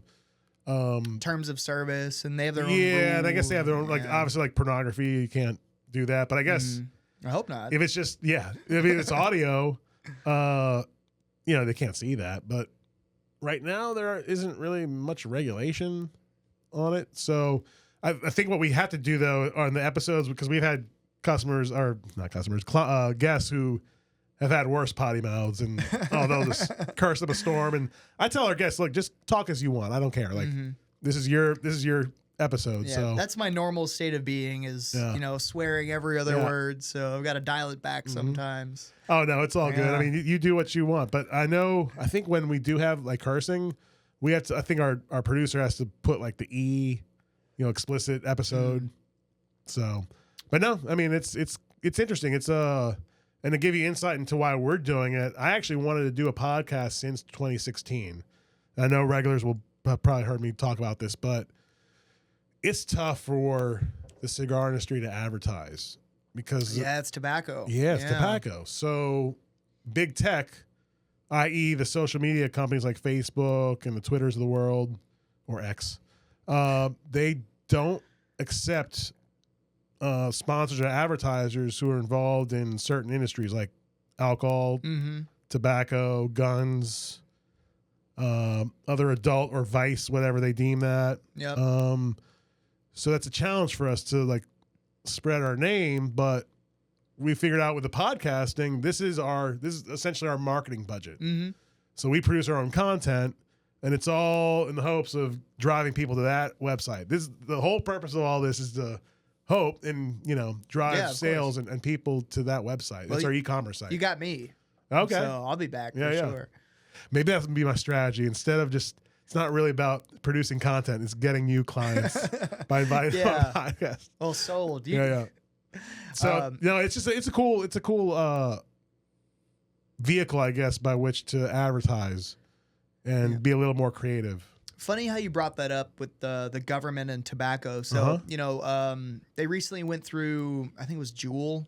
They took off the market in Louisiana because they can't sell certain flavors or whatever. So. You're familiar with Marlboro, I'm assuming, cigarettes. Yeah. In Syria, they had like watermelon Marlboros, berry flavored, cotton candy, grape, all sorts of. There was like a Camel Crush, but all sorts of different candy flavors. And I was like, "Are these legit?" And they're like, "Yeah, these are just Marlboros." It's like, they're illegal in the U.S. because they're flavored for children or whatever. The law is the no flavored cigarettes are allowed, and cigarettes are even obviously more regulated than the cigar world. Yeah. But that's what's interesting when I travel to different countries. and I always like to go to the tobacco shops to see what they have because they have a lot of brands that you just won't ever see in the U.S. And vice versa. Like we have a lot of Same with international alcohol, yeah. Yeah, same with alcohol. A lot of it could be just these companies just don't have that kind of distribution yet, or don't have the incentive, or just drive, or maybe just the wherewithal to expand in other markets. But sometimes it has to do with regulatory reasons. Mm-hmm. So to your point, yeah, flavored cigarettes are illegal in the U.S., but I didn't know that places like that would have that. And it doesn't surprise me though. But that's interesting. Watermelon cigarettes. Yeah, it was pretty good actually. I didn't smoke a ton of cigarettes at the time. I dipped a lot, and I used like Russian Zin pouches that were like 16 and 30 milligrams. Oh my gosh! I mean, it was insane. Whoa. So when I got back, I switched back to like the 6 milligrams in pouches and 3 milligram. And I was like, all right, I had to wean myself off. Dude, it was 16. You found 16 gram? 16 or milligram. 16 milligram and 30 milligram. It was like White Fox. It was Russian of some sort. Because of course, they want everything strong. Yeah. But yeah, the crazy cigarette flavors it blew my mind. Yeah. Wow. Yeah, the same thing with alcohol. You'll find certain brands or product categories. Like I'm sure, have you heard of White Hennessy? Yes. Yeah. We get customers. I've never tried it. Yeah. So for people who don't know, I think White Hennessy, what that is, it's basically a cognac, but I don't even think like technically it's cognac according to the U.S. regulatory rules. But it's not aged, I don't think, in a wood barrel or any wooden barrel because it's clear. Yeah. It's the distillate that's unaged. Okay. Maybe I don't know. I've never. Yeah, I think it probably is. I mean, can you really age a white spirit? Yes. So it has to be like maybe glass lined or something. For it not to take color, right? So when you use a New American Oak barrel, so this is what our spirit likes. This deep like brown color. That's from a New American Oak barrel. But these spirits, these samples that I pulled today just for fun, this is as dark as they're going to get because the barrel has been used already. So the way the barrel works is they burn the inside of it. They char it. Okay. And that char is what turns the spirit this beautiful, like golden brown color. So after a barrel is used once, the second time it's not going to pick up as much color, as much flavor, as many characteristics. That's why bourbon can't go into a second use barrel. It's got to be fresh, new, charred oak. So you can use barrels on and on and on and on until they're essentially just storage tanks. So it kind of becomes similar to like a stainless steel storage tank where it does get better with time, but it's not really getting much from the wood. I see. Actually, so at the distillery, we have a whiskey vat. It's a cognac vat that's, I think, 200 or 300 years old. It's like a 5,000 gallon vat. It's huge. What? And we have a whiskey in there.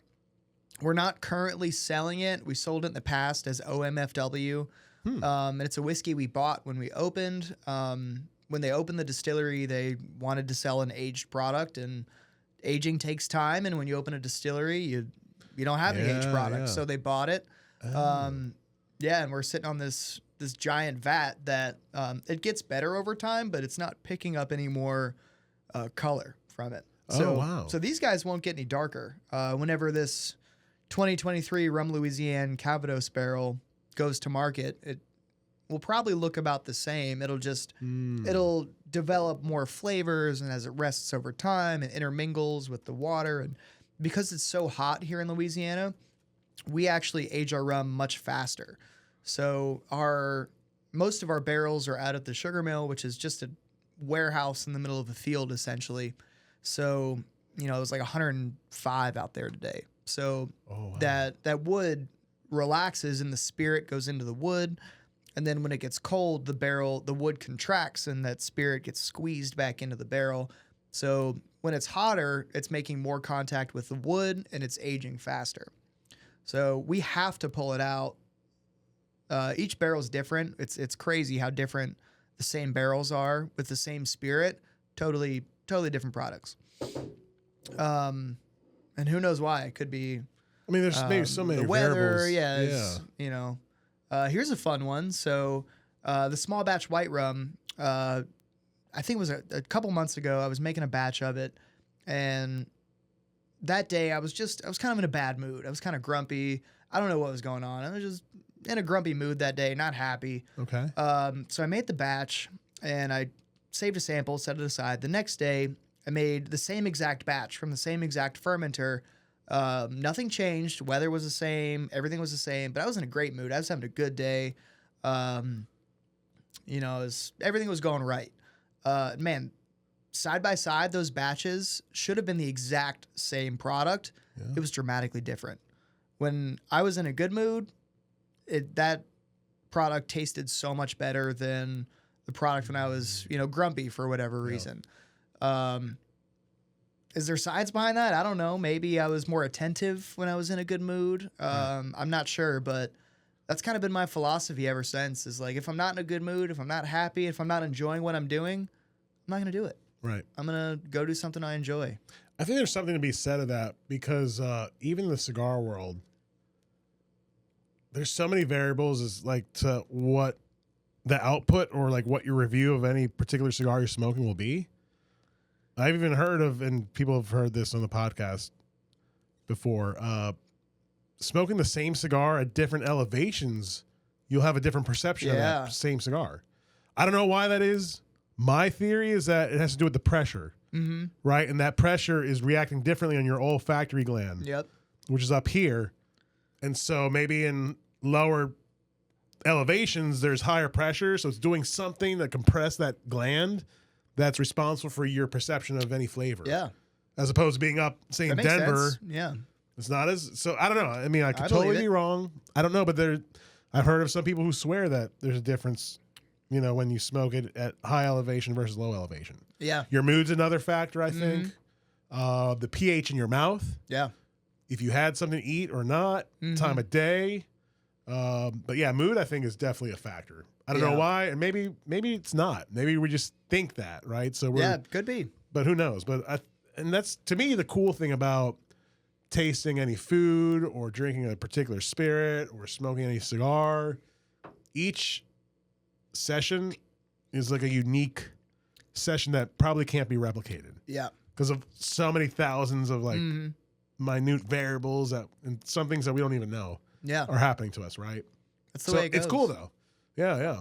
And I like to use it as if I show up to work today in a bad mood, my rum's going to taste bad, and so I better get in a good mood, you know? Yeah, yeah. A little self-motivation trick, maybe. No, but this barrel age is really nice. I'm glad you like it. Yeah, this one, I get a lot of notes of like vanilla, caramel. Yep. A lot of people, when, you know, I do sampling events and they're not maybe very experienced with rum, they're like, man, this is a good whiskey. And I'm like, actually, it's rum. And they're like, oh, really? Like, yeah. I'm like, well, it's still good. Right. Like, what does that mean?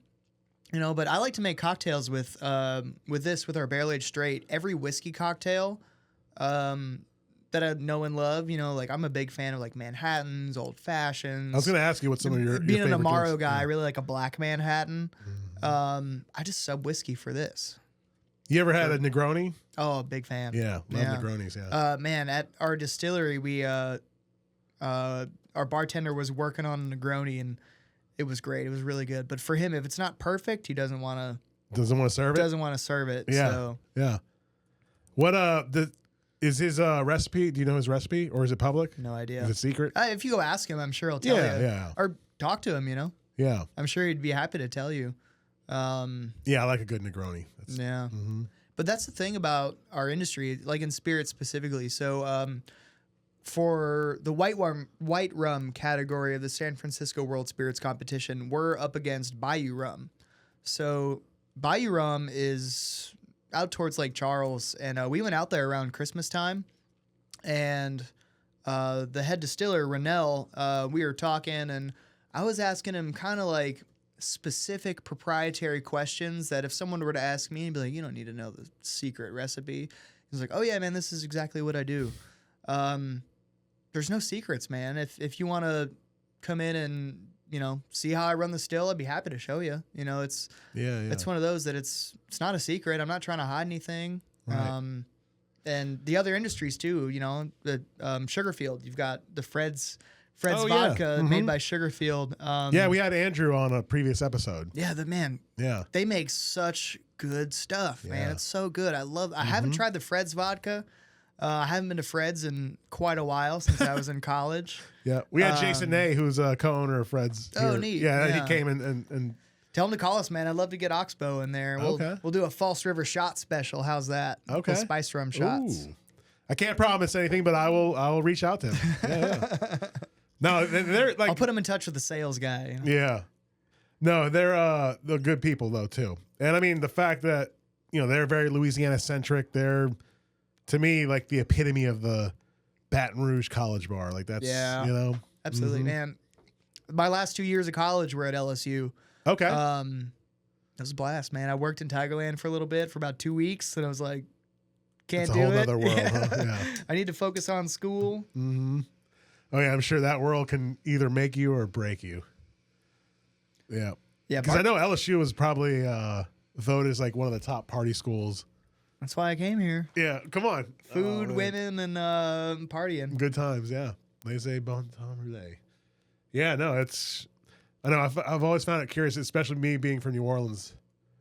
People, I like asking visitors like what they think, and to be honest, like be honest with me. Like you're not gonna offend me if you hate it, because people either love New Orleans or they hate it. Yeah. But no, I just always found that fascinating. And New Orleans is such a culture hub, though. There's so many good restaurants and bars and cocktails. going back to Brennan's, I mean, they're a food institution. So yeah, that was cool. Amazing. Who else of any notoriety or notable, I guess, background has done barrel picks? I know. I'm sure it's a lot of retailers, maybe, or distributors. Like who else do you know of? I know that might not be your department, but so recently it's been Total Wine. Brennan, so Palace Cafe. Man, we've done a couple others, but the name is slipping my mind. okay. So I've had a couple too many of these, but I'm not going to stop anytime soon. Mm-hmm. Yeah, no, I mean, to your point about the culture in this state, I mean, we love our food. I'm proof of that. Good times, and I mean, good people too. And that's why, like, the cigar industry, I mean, I think that I don't have any data, but I'm just guessing. I feel like Louisiana, when you're talking about like the amount of cigar smoking done, I'm sure it's like a very high ratio. Like per capita, we probably have some of like the most amount of cigar smokers. Yeah, I mean it's relative because like everyone smokes cigars as a celebration, a way to relax. Compared to like for me, Zen pouches, I've got one in all day while I'm working. That helps you out with stress, huh? Like just focus. I just like it. Okay. I'm not sure. I just asked because that's a interesting product category. Like I've heard more people using that. It's basically like a nicotine pouch, right? That's all it is. Yeah. It's just nicotine salts, which is probably some sort of really, chemical that in 20 years there's going to be the commercials. Did you use in pouches between the years of? I know. Maybe. Yeah. I think the same thing's going to happen in the cell phone industry. Oh, yeah. I mean, who knows? Like 50 years from now, we'll see everyone like has tumors that look like the shape of a smartphone on your cheek, Sounds about right. Yeah. If we don't all use them while we're driving and crash our cars before then. I know. Oh, my gosh. I know. Speaking of that, you got to be really defensive, just driving. I mean, dude, so I remember, when we were in Iraq and Syria, our mission was to drive from Erbil, Iraq, so northern Iraq, which was like the logistics hub, into Syria. So I was there in 2021 to like fight ISIS was the name of the mission. But ISIS they're not really around anymore. I mean, there's camps and small cells, but we were basically just delivering supplies. We'd take, I was the XO, the executive officer. So I'd send platoons out to, drive to all the bases in Syria, all like 10 bases we had in Syria for a week, and then they'd come back. And I would go on missions, probably once a month for, 7-8 days at a time with one of my platoons. And when we got back, I'm kind of used to the roads in Iraq and Syria. and the drivers there. And I got back, I'm like, these drivers are worse than those drivers. I'm like, Oh my gosh. they don't have cops in Syria. There's no law. There's no police, but people drive better than they do in Baton Rouge. Oh my gosh. So I was going to ask you, who do you find is as a whole, who has the worst drivers, Louisiana or Florida? Because man, when we drive through South Florida, it can get a little crazy. Man, they're both terrible, but in different ways. Yeah. So growing up, I worked in the service industry when I was in high school. The season, as they call it, is the winter time because all the snowbirds would come down from New York and hang out in Florida. They're pretty bad up there too, I feel, like in New York. Yeah, well, they're even worse when they come down to Florida because they're all old, they're all retired, they all drive really slow in the left lane, and But if you're patient, it's fine. It's just annoying, not necessarily dangerous. Here in Baton Rouge, man, when I go to work, if I'm not going 15 above the speed limit, people are trying to pass me on a one lane. Yeah, and everyone's just racing you to get to the red light here. Yeah, so which I feel, at least growing up in New Orleans. Because we even have our arguments or debates. Who has the worst drivers, Baton Rouge or New Orleans?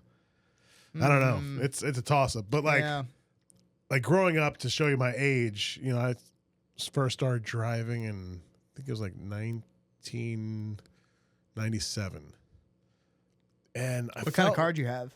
Jeep Cherokee. Nice. That was my first car. Yeah. It was a what year was it? I think it was a 92 Jeep Cherokee. Man, I love that car. It was so nice, and man, I think what happened, I went away one summer, and I was fortunate, so I can't really complain. Like, my parents bought it. It was used as a beat up. But I think I went away for a summer. I forget what happened, and I think they had sold it, or that's the worst. To like help finance for my younger brother, or something happened. It wasn't my decision. I was kind of bummed out, but I was like, whatever. But I missed that car. I would have preferred to have kept that car than the next one I got. What about you? What was your first car? That's a good question. That's a good podcast question. Yeah, maybe I'll be a host someday. Yeah.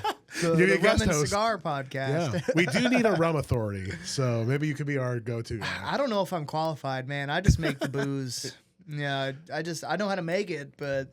Well, they'll go back to like this thing. I'm honored that this is your first podcast. So yeah, thank you so much. I think it's maybe a little good learning experience, because I'm sure like this could be part of the marketing, right? Like, I hope so. Yeah. Different podcasts, they're craving guests, right? So you're an authority in your space, and you have interesting things to say. So I mean, this could be the start of maybe, hopefully, other podcast appearances for you from other people. Yeah. I love doing it. I love making good products. I love making good booze that I taste and I enjoy, and then other people can taste and be like, man, this is good. Because I can just bring a smile to someone's face and make them happy, and I did my job. And I can respect the farmers that grew it, the land that it was grown on, the sugar cane, the crop. Yeah. That's what it's all about, is just turning this beautiful raw ingredient into, hopefully, a high-quality product that you or someone else enjoys. Oh, I agree. That's all that matters. Just enjoy it. I think it is. Look, based on the two samples I had, they're both fantastic. You want to do some more?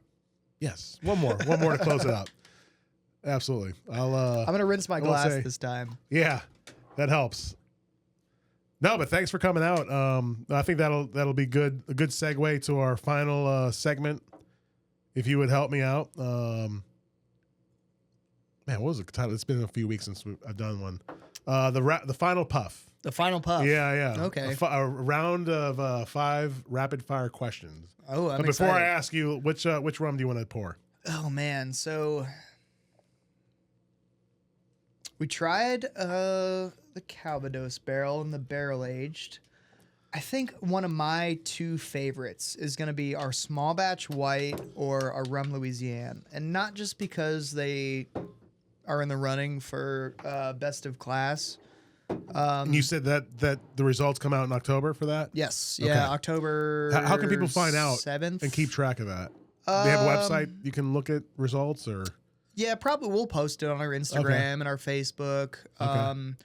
It's the San Francisco World Spirits Competition. I'm not sure how they release media, but yeah, we'll post it for sure.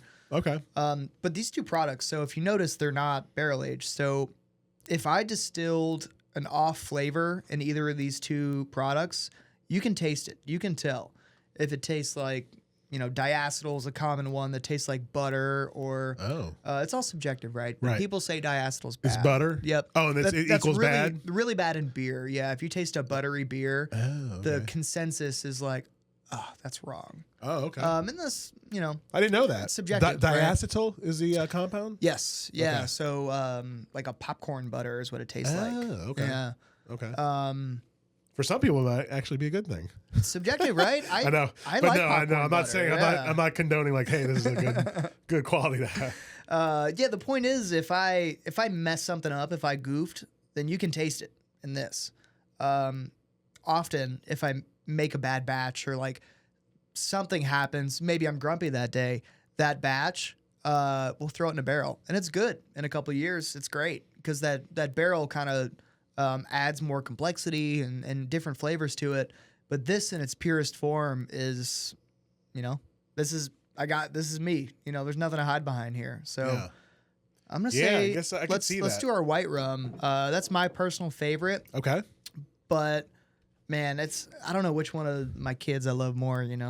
Both of these are great. This is so special because of the cane juice, raw ingredient we have access to. But this one, my coworker and I really nailed down the recipe, and I'm a little proud of it. Okay. So Let's do it.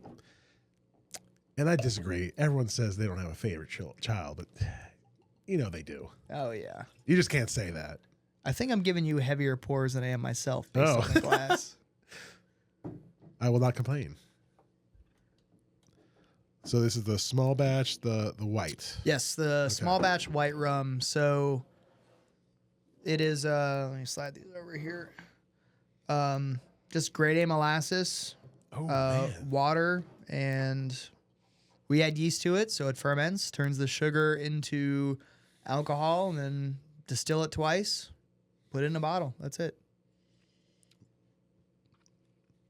Molassesy, smoky.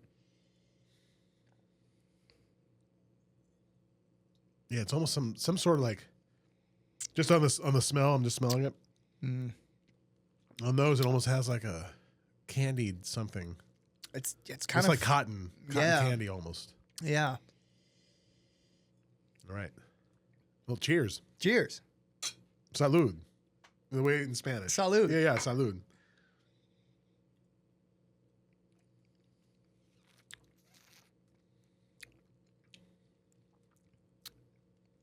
I'm a fan. This is good. Yeah, I don't like good. to toot my own horn, but I enjoy it. should. I enjoy it. I never had a problem with people tooting their own horn, especially when it's a good product, Well, I think, like I said, it's a good segue into our final puff segment. So are you game? Yeah. I don't know the rules, but That's all right. Yep. I'm competitive. 5 questions, Yeah. just simple answer. Like, you don't have to expand into it. Just boom, boom, boom, boom. First thing off the top of Yep. my head. let's see. Tabasco, Crystal, or other? Tabasco. The reason I'm growing Tabasco peppers and I make What? my own hot sauce with those, it's okay. It's not great. I'm working on it. Okay. But Tabasco. Okay. Very good. Favorite vacation destination? Appalachia, North Carolina. Okay. Very good. Grew up going up there. Desert Island cigar. Ooh. If you only had to choose one. I don't know if I'm well versed enough to make a confident choice. Doesn't For matter. presumably the rest of my life. Yep. Man, I love a pepine. Okay. Just My any pepine. My father pepine. Okay. That's just a blast of pepper to the face up front. Yeah. Very good. If you could smoke a cigar with anyone, or in your case, have a drink with anyone, who would it be? Alive or dead? Historical or... we never said fiction, but let's a real person. Yeah. Okay. Alive or dead? General George S. Patton. Oh, man. Good one. I don't think I've heard that one yet. I don't think. I like it. And the final question, who would you want to see here on a future podcast episode? The head brewer of Tin Roof Brewery, Maria Schertz. Okay. Yeah. Great, good friend of mine. Her boyfriend helps me out with. He actually taught me a lot. I worked with him. Hector's his name. He taught me a ton. She's awesome. She makes amazing beer. If you're a beer drinker, I am. Tin Roof beer is just. I used to be a homebrew. I used to homebrew. Oh yeah, not a lot, but I got into that little. So you can appreciate hobby. it. Yeah, you know, absolutely. Yeah, her. Okay, very good. Well, Cole, thank you for joining me. This was awesome. This was a really lot of fun. Thank you so much. Yeah, Louis. I really appreciate it. Absolutely. So thanks for coming in, and we'll see everyone later. Take care.